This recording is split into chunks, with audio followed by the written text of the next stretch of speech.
मुझे अभी अभी ऑफिस के बाहर छोड़ के गए हैं।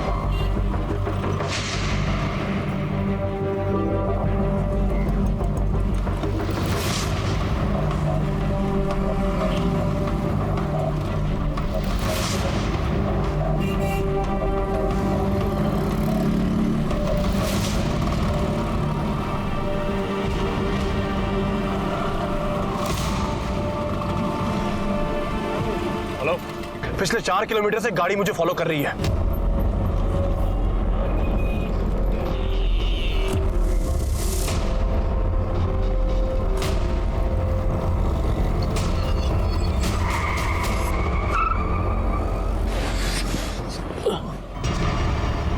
अनिकेत,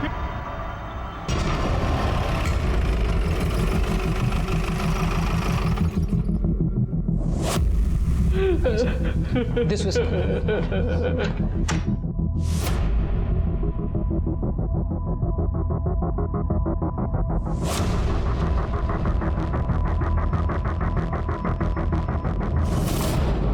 सर, विक्टिम को जब यहाँ लाया गया था वो ऑलरेडी डेड था। मुझे इसकी डिटेल रिपोर्ट चाहिए। Sure sir. इनके साथ कोई और है? हाँ सर, बाहर बेटा।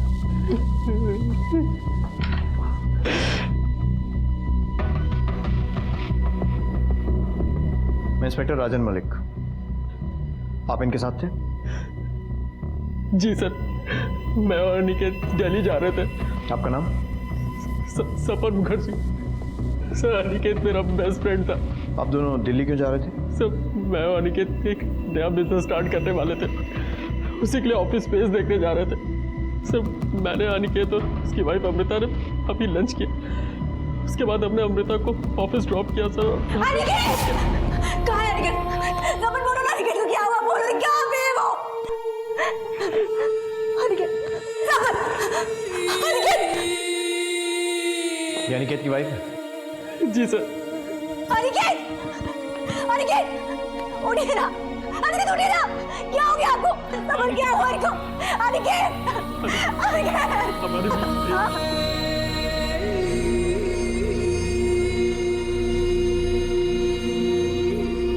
डॉक्टर से बोलो कि थोड़ी देर बाद पोस्टमार्टम करें और फॉरेंसिक टीम को भी बुलाओ। सर वो रही गाड़ी।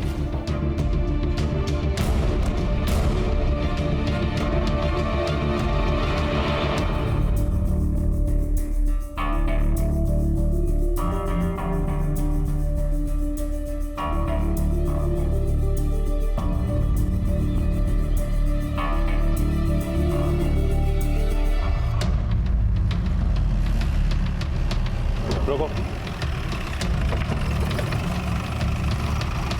यही जगह बोली थी ना? हाँ। देखो चारों तरफ कुछ मिलता है तो।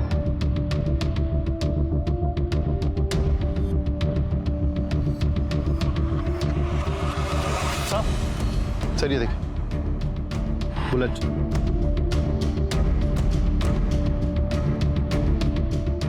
और सर ये देखिए,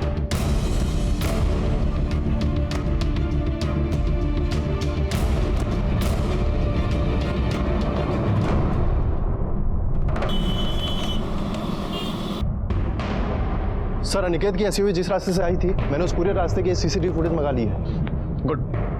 ऐसा करो, अनिकेत के दोस्त सपन को कल थाने बुलाओ।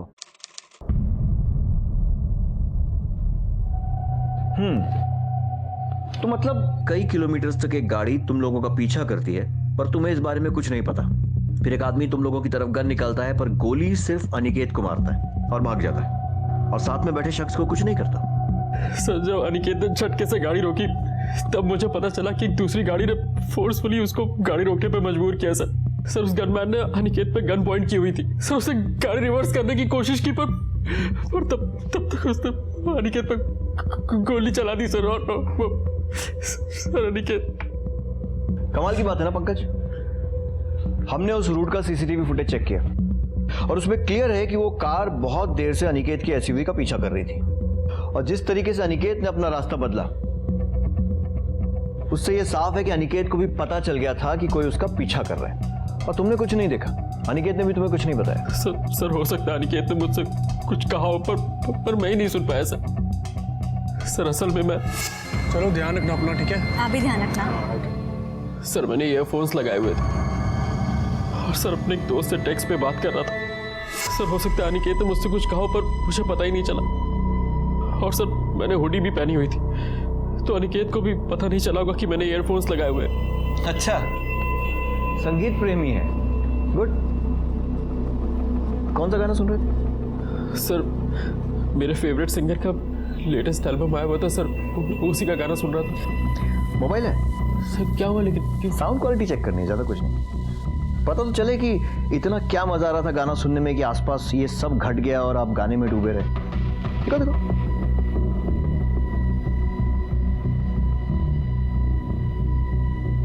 सुना? नहीं सर। पॉज्ड है। सर मैं सिर्फ इतना जानता हूँ कि अगर उस दिन पब्लिक ने शोर नहीं मचाया होता तो उस गनमैन ने सर वापस से फायर कर दिया होता। तो मतलब तुमने उस आदमी का चेहरा नहीं देखा? सर मैं आपको बता तो चुका हूँ कि उसने अपना चेहरा ढका हुआ था और सर उसने हुडी भी पहनी हुई थी, जैसे तुमने पहनी थी कल। हाँ सर, पर उसकी हुडी थोड़ी अलग थी। मतलब तुमने ऐसा कुछ भी नोटिस नहीं किया जिससे हमें उस गनमैन को पकड़ने में मदद मिले? सर टैटू, सर उसके राइट हैंड पे एक टैटू बना हुआ था सर। कैसा टैटू? सर एक बड़ा सा टैटू था सर, यहाँ से लेकर यहाँ तक सर, ग्रीन रंग का था, डिजाइन बनी हुई थी सर उसमें। हमारे स्केच आर्टिस्ट को बता के बनवा सकते हो? जी सर।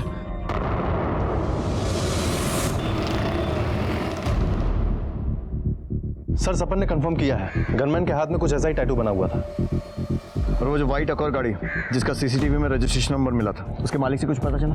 नहीं सर, अभी तक तो कुछ पता नहीं चला है, लेकिन जल्दी हम उस तक पहुंच जाएंगे। अनिकेत की फैमिली हिस्ट्री? सर अनिकेत के फादर मेरठ के जाने माने और रईस प्रॉपर्टी डीलर हैं। और सर ये भी पता चला है कि अनिकेत के पेरेंट अनिकेत और अमृता की शादी से खुश नहीं थे। क्यों? उन दोनों की फैमिलियां बराबरी की नहीं थी? नहीं सर, ऐसा कुछ नहीं है। सर अमृता के फादर भी जाने माने कॉलेज के लेक्चरर हैं, पैसे वाले हैं, और सर उन्होंने तो काफ़ी किताबें भी लिखी हैं। जब दोनों फैमिलीज बराबर की थी तो फिर प्रॉब्लम क्या थी अमृता से? सर दरअसल अमृता का पहले किसी के साथ अफेयर था, तो अनिकेत के पेरेंट्स को लगता था कि शादी के बाद भी अमृता का अफेयर चालू है, इसीलिए। जेलस एक्स लवर का एंगल अब समझ में आ रही है ना story? Excuse me sir. Hello, क्या? ठीक है, हम अभी आ रहे हैं। सर अनिकेत की लाश को लेकर काफी बवाल हो रहा है। हम ले जाएंगे, छोड़िए इसे, सोने मैंने कहा। अरे चुप हो जाइए। मेरे बेटे की एक ही गलती थी कि इसने इस लड़के के साथ शादी की। अब मैं इसे हाथ भी लगाने नहीं दूंगी। अरे ये क्या बकवास कर रही हैं आप? देखिए, अगर आपने अपना बेटा खोया है तो मेरी बेटी ने भी अपना पति खोया है। अनिकेत के ऊपर मेरी बेटी का भी उतना ही हक है, समझिए आप। छोड़िए मेरे को। क्या हो रहा है सब? आपको मेरे बेटे के मर्डर के लिए इन्वेस्टिगेशन करने की जरूरत नहीं है। मुझे मालूम है मेरे बेटे का मर्डर किसने किया। गिरफ्तार कर लो इसे। इसी ने मेरे बेटे का मर्डर करवाया है, ये इस कमीने सपन के साथ मिलकर। नहीं सर, ये झूठ बोल रहे हैं। सच बात तो ये कि इन लोगों ने मुझे अपने घर की बहू माना ही नहीं। ये लोग मुझसे नफरत करते हैं क्योंकि इनके बेटे ने मुझसे शादी करी थी। अरे तुझ जैसी औरत के साथ नफरत नहीं करेंगे तो और क्या करेंगे? हमें सब पता है कि तूने कहाँ और किधर गुल खिलाए हैं। अपनी रंगरलियों के लिए तूने मेरे बेटे की जान ले ली है। देखिए, जुबान संभाल कर बात कीजिए, समझे? बस बात हुआ। पूरे हॉस्पिटल को मछली मार्केट बना के रखा हुआ है आप लोगों ने। जो मरा है वो आपका बेटा है, आपका दामाद, तुम्हारा पति। कम से कम उसकी तो इज्जत कर लो।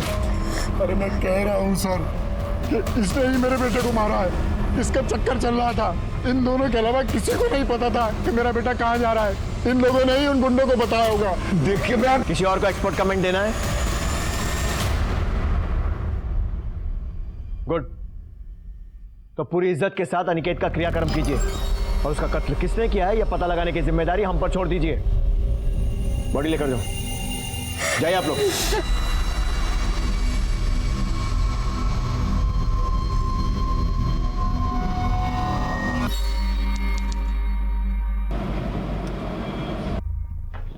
सर। हाँ पंकज। सर एक बुरी खबर है। पंकज मुझे बुरी खबर नहीं, लीड्स चाहिए। हाँ।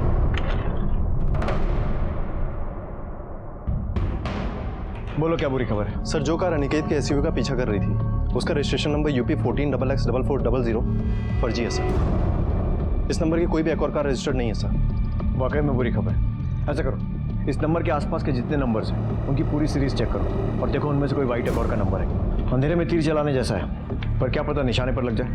मैं पता करता हूँ सर। सर, सर वो अमृता ठाकुर है।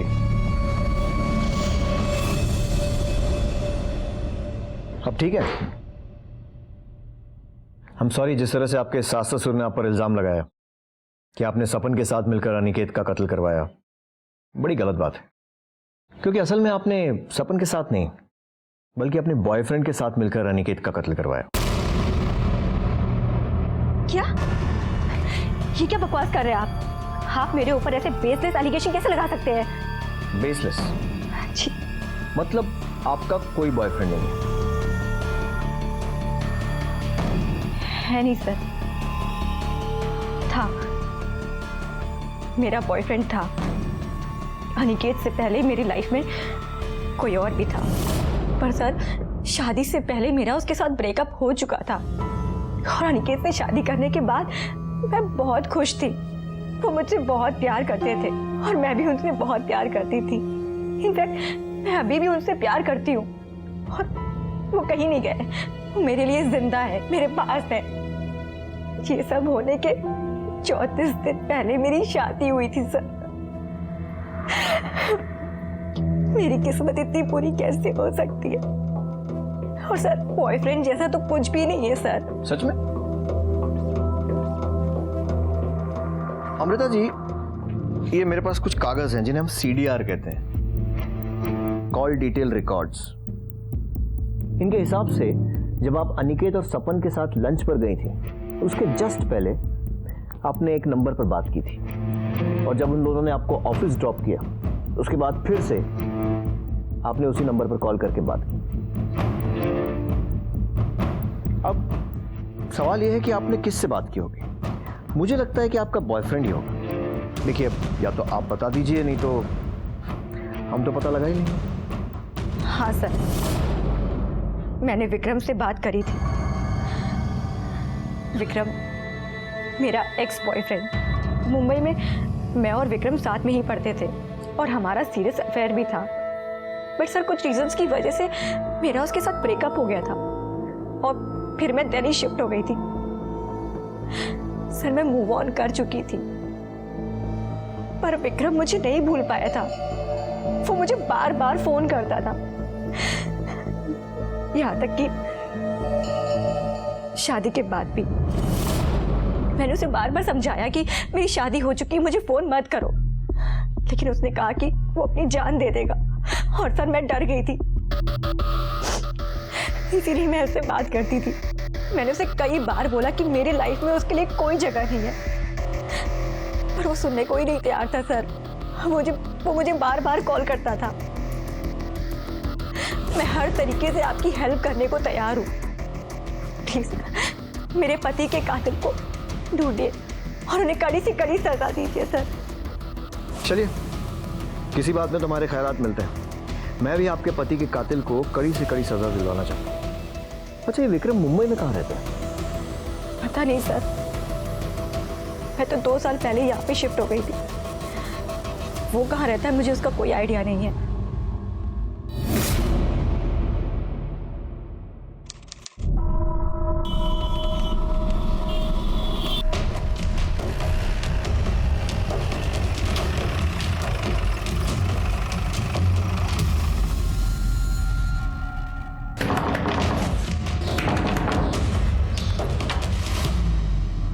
विक्रम जी।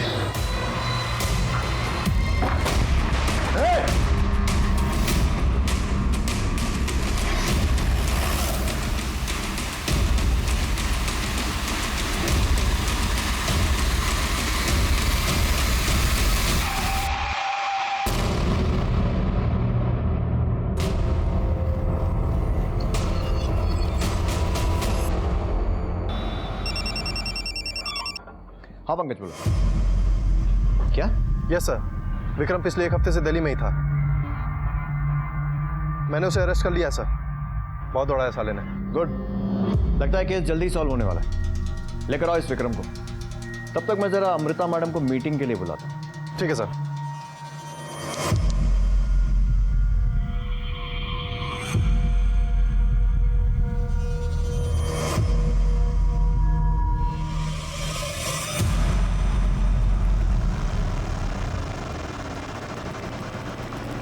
आइए। बहुत सारे सवाल पूछने हैं आपसे, और आपको तो पता ही होगा कि मैं आपसे क्या पूछने वाला हूं। अब मैं आपसे सवाल पूछूंगा, फिर आप इनकार करेंगी, फिर मुझे आपसे सख्ती करनी पड़ेगी, फिर आप डर जाएंगे और फिर सब कुछ बताएंगे। इसमें ना बहुत सारा टाइम वेस्ट होगा हम दोनों का। तो बेहतर है कि आप खुद ही मुझे सब कुछ बता दें। क्यों? बैठिए।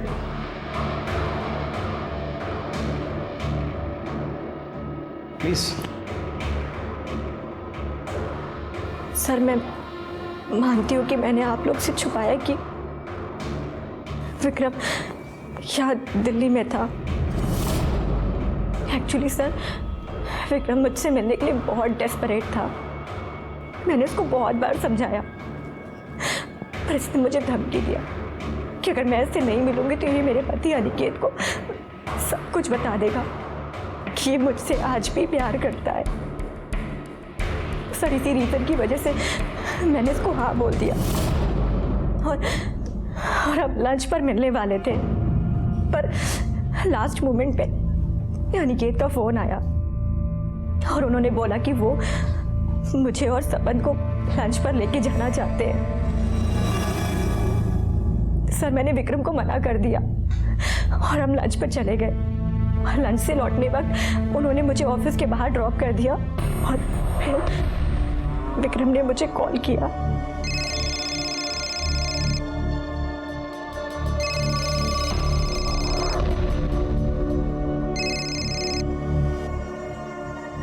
अनिकेत मुझे अभी ऑफिस के बाहर छोड़ के गया है। तुम यहाँ क्या कर रहे हो? तुम्हारा इंतजार। बट डोंट वरी, तुम्हारा इंतजार करने की तो मुझे आदत हो चुकी है। एनीवेज, अपना ऑफिस नहीं दिखाओगी? हाय अमृता।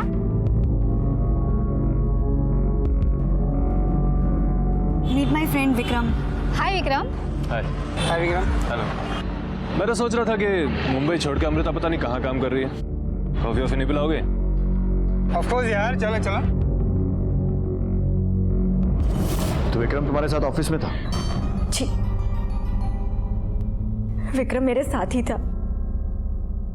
जब मुझे फोन आया कि सब लोग अनिकेत को हॉस्पिटल लेकर जा रहे हैं, विक्रम ने मुझसे कहा कि वो भी हॉस्पिटल चलना चाहता है, पर मैंने उसको मना कर दिया सर, बिकॉज आप तो जानते हैं मेरे इन-लॉज वो मेरे पर कैसे कैसे एलिगेशंस लगाते हैं। इसी वजह से मैंने किसी को नहीं बताया कि विक्रम यहाँ दिल्ली में है। पर आई डोंट नो कि ये बात सपन को कैसे पता चल गई। मैंने उसको रिक्वेस्ट किया कि ये बात वो किसी को भी ना बताए। उस वक्त इतनी सारी चीज़ें थी हैंडल करने को, सब कुछ इतना कॉम्प्लिकेटेड होते जा रहा था और मैं नहीं चाहती थी कि कॉम्प्लिकेशंस और बढ़ जाए। तो फिर तुम पुलिस को देखकर भागी क्यों थे? सर, अमृता ने मुझे बताया था कि पुलिस को हमारे ऊपर शक है, तो मैं डर गया था सर। विक्रम पर शक था, लेकिन अमृता के ऑफिस में पता करने पर वहां के स्टाफ ने यही बताया कि विक्रम उस दिन उन सब के साथ ऑफिस में ही मौजूद था जब अनिकेत का कत्ल हुआ।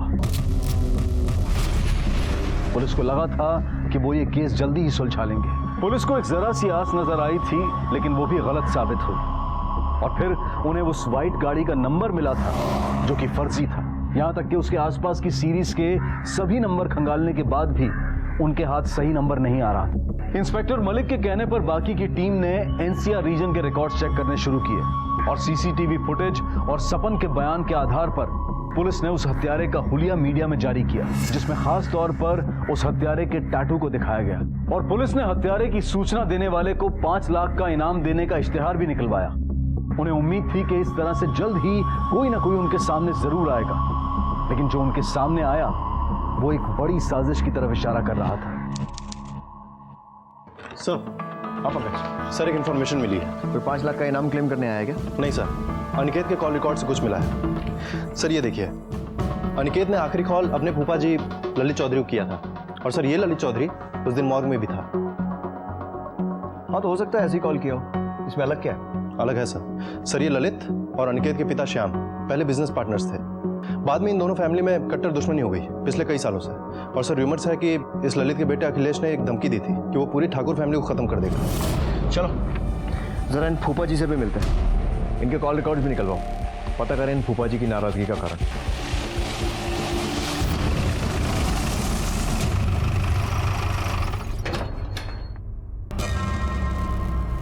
अरे आप लोग यहाँ? बस वैसे ही अनिकेत के केस के सिलसिले में कुछ सवाल पूछने थे, रूटीन सवाल। तो चाय ठंडा लेंगे आप? जी नहीं, जवाब लेंगे सही वाले। तो ये बताइए, जब अनिकेत का मर्डर हुआ उसके जस्ट पहले उसने आपको कॉल किया था, है ना? अब इसमें छुपाने वाली की बात। हाँ भाई, फोन आया था उसका। क्या कहा था उसने? पिछले 4 किलोमीटर से एक गाड़ी मुझे फॉलो कर रही है। और वो खुद भी इस बात के लिए पूरी तरह से श्योर नहीं था। उस तरफ से फोन कट गया। मैंने भी बार बार फोन करने की ट्राई की पर फोन नहीं मिला। फिर एक मेरा क्लाइंट आ गया, मेरे भी दिमाग से निकल गया। मेरे को तब याद आया जब मेरे एक रिश्तेदार ने फोन करके बोला, भाई अनिकेत को गोली लग गई है। मतलब अनिकेत ने अपने परिवार को छोड़कर, बीवी को छोड़कर, दोस्तों को छोड़कर आपको फोन किया ये बताने के लिए कि कोई उसका पीछा कर रहा है। अब क्यों ना हो भाई, फूफा हूं मैं उसका। हाँ, ऐसा फूफा जो उसके बाप का दुश्मन है, जिसने उसके परिवार को खत्म करने की कसम खा ली है। मतलब तकलीफ के समय अनिकेत ऐसे फूफा को क्यों फोन करेगा? तभी ना जब वो तकलीफ खुद फूफा ने दी हो। मारी कुछ समझ में नहीं आ रहा, आप क्या कहना चाह रहे हैं? ये कहना चाह रहा हूं कि तूने ही अनिकेत को मरवाया है ताकि उसके परिवार से बदला ले सके। थारा दिमाग ठिकाने है क्या? दिमाग तो तेरा मैं ठिकाने लगाऊंगा थाने ले जाकर। उठाओ इसे।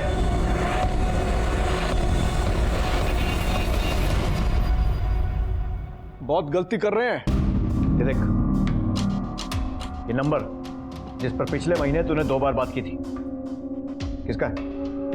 हजारों फोन करता हूं, अब किस किस को याद रखूंगा? मैं याद दिलाता हूं। बिरजू नाम है उसका, सुपारी लेता लोगों को मारने की। याद आया? हाँ, वो बिरजू को फोन किया था अनिकेत की सुपारी देने के लिए। अब क्या करता मैं? अनिकेत ने मेरे को धमकी दी थी कि पूरे परिवार को मार डालूंगा। मेरे को तो बड़ा गुस्सा आ रहा था, पागल हो गया था मैं। जैसे ही मारा गुस्सा शांत हुआ, मैंने मन बदल लिया। मन नहीं बदला है तो अपनी बात बदल रहा है। तू नहीं मरवाया ना अनिकेत को? नहीं सर, मैं सच कह रहा हूं। आप बिरजू को पूछ लो। अनिकेत को भी ऐसा ही गुस्सा आ रहा था, वो भी यही समझ रहा था कि मैंने गुंडे भेजे हैं। तभी तो गुस्से में उसने मेरे को फोन किया था। पिछले 4 किलोमीटर से एक गाड़ी मुझे फॉलो कर रही है। ये बकवास बंद कर अनिकेत, हैं? अरे मैं बोल रहा हूं ना, मैंने कोई आदमी ना भेजे हैं। मेरे पीछे गुंडे सिर्फ तू ही भेज सकता है, लेकिन एक बात याद रख, तुझे मारे बिना मैं मरूंगा नहीं, समझा? तू अपने इन पचड़ों में ना मारे को मत डाल। और वैसे भी तूने और तेरे बाप ने जो है बड़े लोगों का उल्लू काटा है, उनमें से ही कोई होगा। अब भुगतो। तुझे तो मैं बाद में देखता हूं। उसके बाद अनिकेत का कोई फोन नहीं आया। जब तक हमारी इंक्वायरी पूरी नहीं हो जाती ना, शहर छोड़कर मत जाइयो। सर हमने काफी नंबर से मैच कराया, लेकिन एक कार का नंबर ऐसा मिला जो उस नंबर से काफी करीब है। और सर इस वाइट अकॉर्ड कार का नंबर है UP 14XX 4300, ना कि 4400। हो सकता है उन लोगों ने 300 का 400 कर दिया। Yes sir. और सर ये कार गाजियाबाद के रहने वाले किसी महेश त्रिपाठी के नाम पे रजिस्टर्ड है। महेश त्रिपाठी?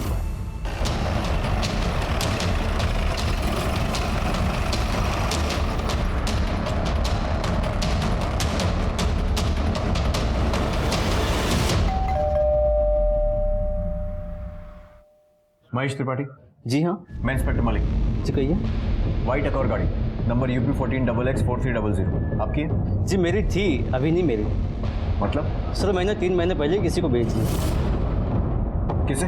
एक जवान सा लड़का था, शशि सिन्हा नाम था। शशि सिन्हा?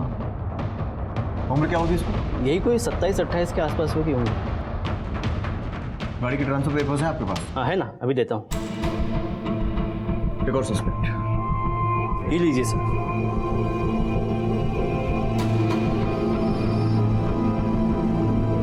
ये क्या है? इसमें कुछ भी क्लियर नहीं है। ओह सॉरी सर, थोड़ी सी गलती से ग्रेवी गिर गई थी इसके ऊपर। उसके बारे में कुछ और बता पाएंगे? ज़्यादा कुछ नहीं पता उसके बारे में, लेकिन हाँ उसके हाथ में छोटा सा टैटू था। कुछ ऐसा था क्या? हाँ यही था सर।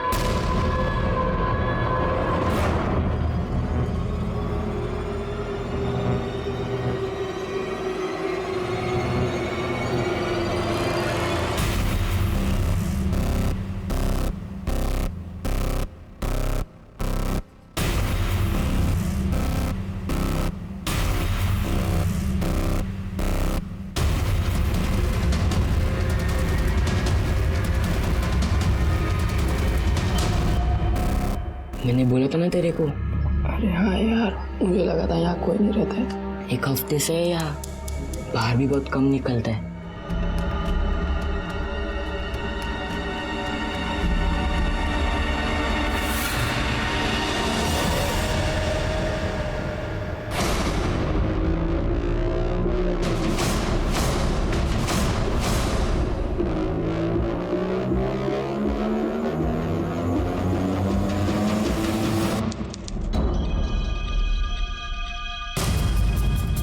सर मर्डर के एक दिन बाद से ही शशि ने अपना फ़ोन स्विच ऑफ कर दिया है और अभी तक ऑन नहीं किया सर। इसके घर तो किसी को नहीं भेजा ना अब तक? नहीं सर, अभी तक तो नहीं, लेकिन उसके आस पड़ोस में हमने इसके बारे में पूछताछ की है सर। इसके घर पे सिर्फ इसकी माँ रहती है और उसको खबर नहीं है कि हमारी नज़र उसके ऊपर है। फ़ोन बंद करने से पहले शशि ने आखिरी कॉल किसको किया था? सर किसी पिंटू चड्ढा नाम के आदमी को।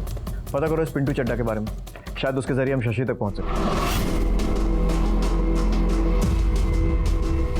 अब पूरी भाजी कितने की थी? पूरी भाजी 40 रुपए की।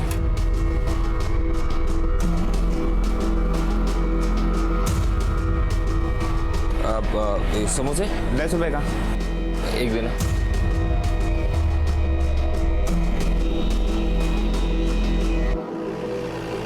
अरे सुनो, ये मकान नंबर 248/7 किधर है? इधर चलो।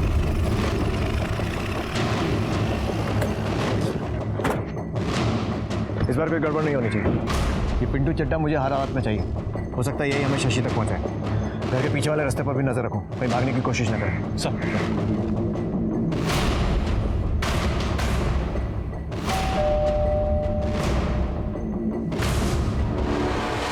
कौन चाहिए? आप पिंटू चड्ढा? हाँ हूँ। तो ये बता, शशि सिन्हा कहाँ है? सर मुझे माफ कर दो, मुझे नहीं मालूम। मैं पिंटू चड्ढा नहीं हूँ। झूठ बोलता है, लेकिन इसने कुछ नहीं किया सर, मत मारिए मत मारिए। अरे आप लोग क्यों मार रहे हैं इसे? झूठ बोलेगा तो पिटेगा। बोल रहा है कि पिंटू नहीं हूँ। हाँ साहब, ये पिंटू नहीं है, ये तो नत्थू है। अरे यहाँ बेर और इमली का ठेला लगाता है और ये बीवी है उसकी। तो पिंटू चड्ढा कहाँ है? वो तो मर गया अभी कुछ ही दिन पहले। कोई बीमारी हुई थी उसे, कोई आगे पीछे था नहीं, तो हम लोगों ने पैसे इकट्ठे करके उसका क्रियाक्रम कर दिया था। साहब ये घर खाली पड़ा था तो मैं अपने परिवार के साथ आकर यहाँ रहने लगा।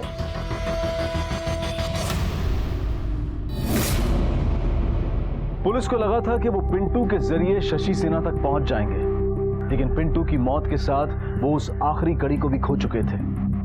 इस केस के दौरान पुलिस के सामने पहलू तो कई आए थे, लेकिन सभी गलत साबित हुए। लेकिन पुलिस शशि सिन्हा तक पहुंचने में कोई गलती नहीं करना चाहती थी, इसलिए इंस्पेक्टर मलिक ने मृत पिंटू चड्ढा के बारे में और पता करना शुरू किया।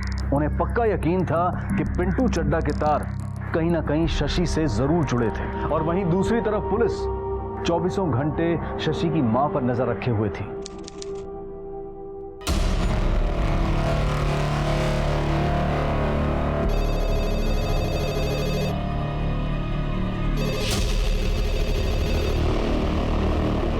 हेलो हेलो माँ, अब शशि बोल रहा हूँ। शशि बेटा, कहाँ हो तुम? कैसे हो? मैं ठीक नहीं हूँ माँ, मुझे कुछ पैसों की जरूरत है। घर आ जाओ बेटा। माँ अभी घर नहीं आ सकता मैं। क्यों? किससे डर रहे हो? वो गुंडा, वो भी तुम्हारे पीछे पड़ा है ना? माँ ये सब मैं अभी बता नहीं सकता। आप ना मेरे लिए कुछ 10-15 हज़ार का जुगाड़ करके रखना, ठीक है? अब मैं आपको फिर से फोन करता हूँ।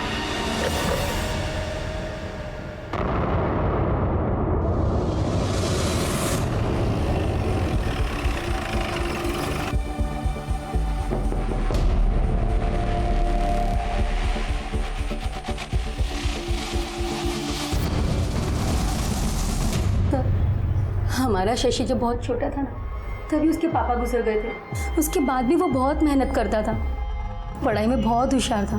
12वीं में तो उसको 95% आए थे और 2014 में उसने BE करके सिविल इंजीनियर बना। पर सर उसे नौकरी नहीं करनी थी, उसे बहुत कम समय में बहुत सारा पैसा कमाना था, इसलिए रियल एस्टेट एजेंट बना वो।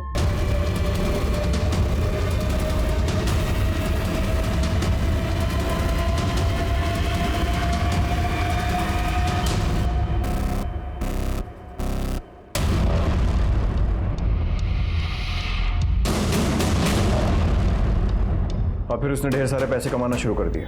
सर, शुरू में तो सब कुछ ठीक चल रहा था, फिर उसने एक फ्लैट की डील की जिस पर केस चल रहा था।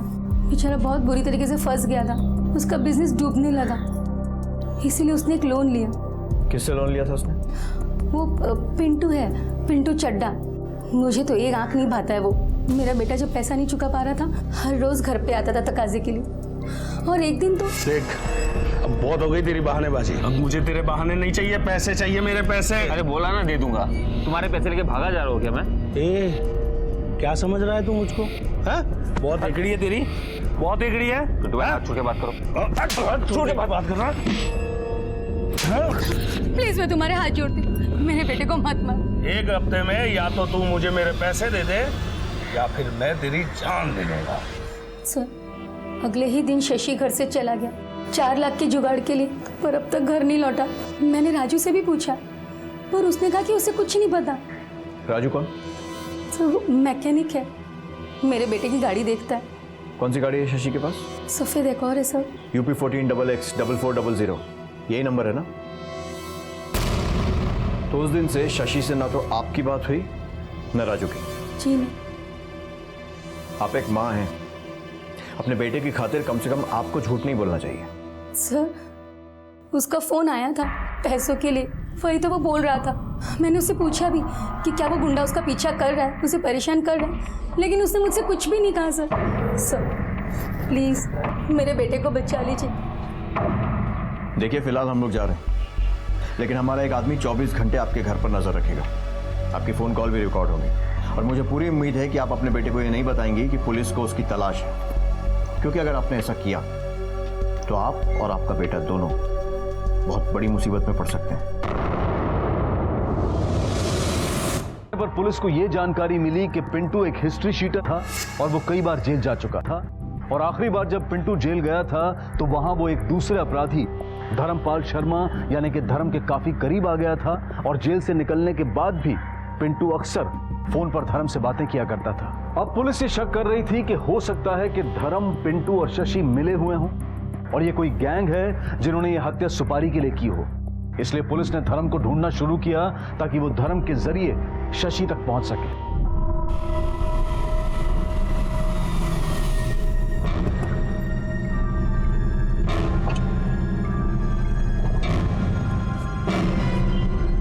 जा ऐश कर। क्या बात है धर्म पाजी, आप तो सच में धर्मात्मा बन गए। 100 का नोट दे दिए। अरे हम तो पैदाइशी धर्मात्मा है।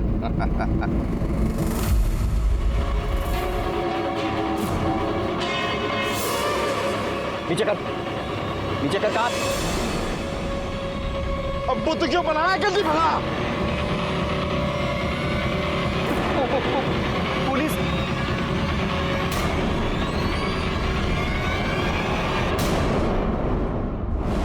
भाई, लोग लाख बातें बना लें, ठुल्ला मामू बोल लें, पर पुलिस ना मुजरिमों तक पहुंच ही जाती है। अच्छी बात है ना? पर पता पुलिस की बुरी बात क्या है? मारती बहुत है। और हमारे पंकज को तो खास मजा आता है मुजरिमों को मारने में। तो मार खाने से बच जा और अनिकेत के मर्डर के बारे में सब कुछ सच सच बता दे।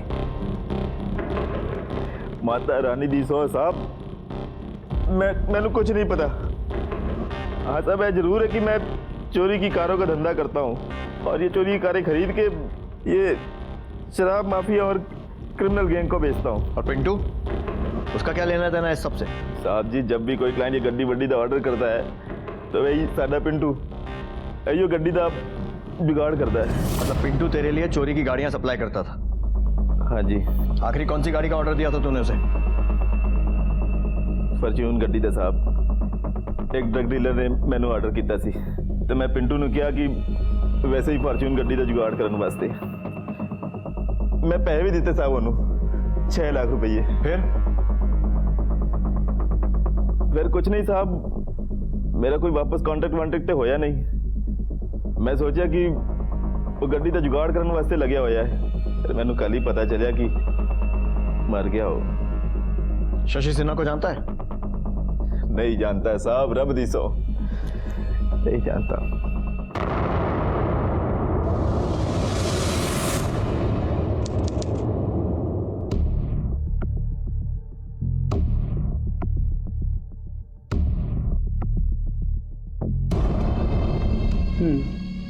ठीक है, हम इसे निकाल सकते हैं। कितने लगेंगे? तकरीबन 2 लाख।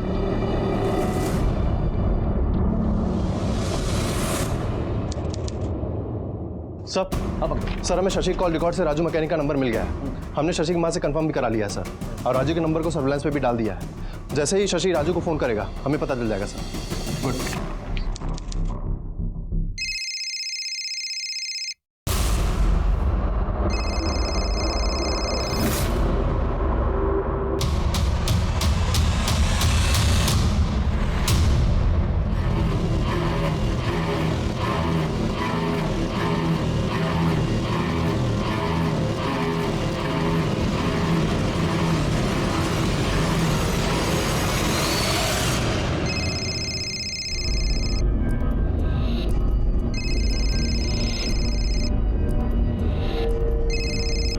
हेलो।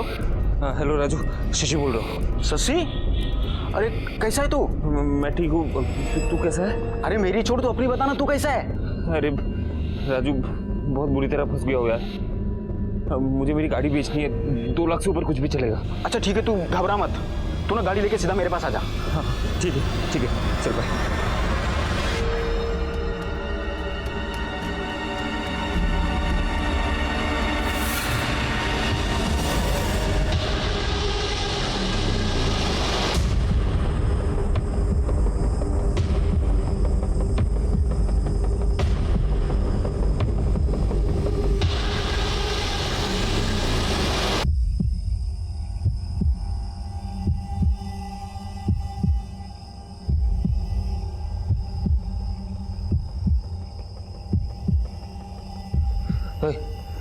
राजू का है? मैं शशि, राजू को बुलाओ यार। क्या काम है? अरे मिलना है उससे। पहले हमसे तो मिल लो।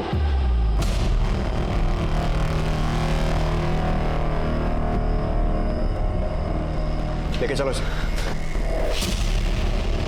पिंटू के डर से हम घर से भागकर छिपते फिर रहे थे, लेकिन पिंटू को हमारे ठिकाने का पता चल गया। पिंटू भाई, मैं सोच रहा हूँ कि आज तुझे मार के तेरा किस्सा ही खत्म कर दूं। नहीं पिंटू भाई, लेकिन नहीं, मुझे लगता है कि तुझे एक चांस देना चाहिए।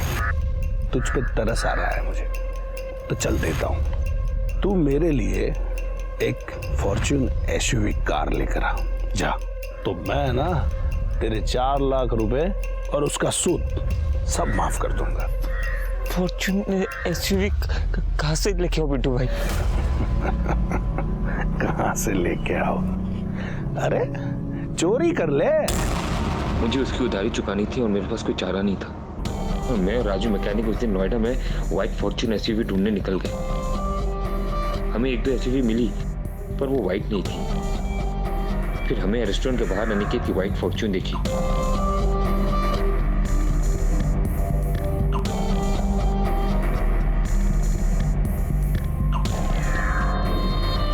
ये देख, एकदम नया माल है। हाँ ये चलेगा यार। क्या करें? पार्किंग से चुरा ले। पार्किंग चुराने में खतरा है, कैमरे लगे होंगे। मैं तो बोलता हूँ मौका देखकर रास्ते में छीन लेते हैं। मैं गाड़ी पे नजर रखता हूँ, तू जाकर आसपास का जायजा लेके। ठीक है, चल।